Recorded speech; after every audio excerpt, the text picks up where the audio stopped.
Fala pessoal, eu sou o Lucas e você está no canal Lucas Games MG, onde a gente mergulha de cabeça no mundo dos games. Hoje, o foco é um jogo que dividiu opiniões ao longo dos anos, Need for Speed Payback.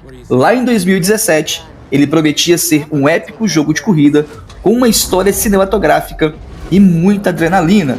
Mas o que aconteceu? Foi amor à primeira vista ou uma derrapada? Neste vídeo, vamos analisar o que Payback trouxe de bom ou ruim, o impacto das críticas, as mudanças ao longo dos anos e se ele ainda é relevante em 2025. Bora descobrir!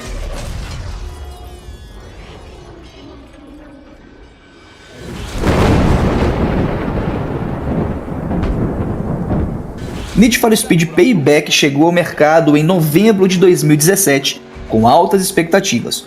O jogo foi promovido como uma fusão de corridas de mundo aberto com uma narrativa cinematográfica inspirada em filmes como Velozes e Furiosos. No entanto, o lançamento foi marcado por críticas pesadas, principalmente em relação às microtransações e ao sistema de progressão baseado em loot boxes. Esses sistemas tornaram o progresso frustrante para muitos jogadores, exigindo uma grande quantidade de grinding ou dinheiro real para avançar. Apesar de o jogo apresentar gráficos impressionantes e boas mecânicas de corrida, a experiência foi manchada por essa abordagem monetária agressiva. Ainda assim, elementos como as perseguições policiais e as corridas off-road foram elogiados. A história de Payback segue Tyler, Mac e Jess, um trio de pilotos que buscam vingança contra o The House, um cartel que controla cassinos, criminosos e as corridas clandestinas de Fortune Valley. Embora o enredo tenha sido considerado clichê por muitos, ele trouxe momentos emocionantes como missões de roubo de carros e fugas espetaculares. A jogabilidade foi um ponto forte, com diversos tipos de eventos, incluindo corridas de rua, desafios off-road e provas de drift. A customização de veículos também foi um destaque, permitindo que os jogadores transformassem sucatas em máquinas de corrida incríveis. No entanto, o sistema de speed cards para melhorar os carros foi amplamente criticado por ser aleatório e desbalanceado. Desde o lançamento, Need for Speed Payback passou por diversas atualizações que ajustaram o sistema de progressão e tornaram a experiência mais justa.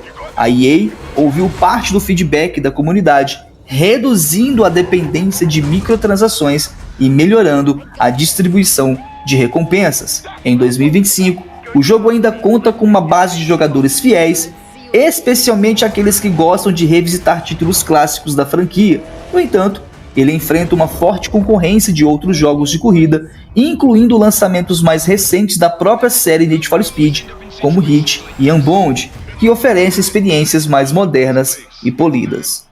Pontos positivos: gráficos que ainda impressionam em 2025, especialmente no PC e nos consoles da nova geração. Variedade de eventos e tipos de corrida, customização detalhada de veículos, missões cinematográficas que trazem uma experiência emocionante.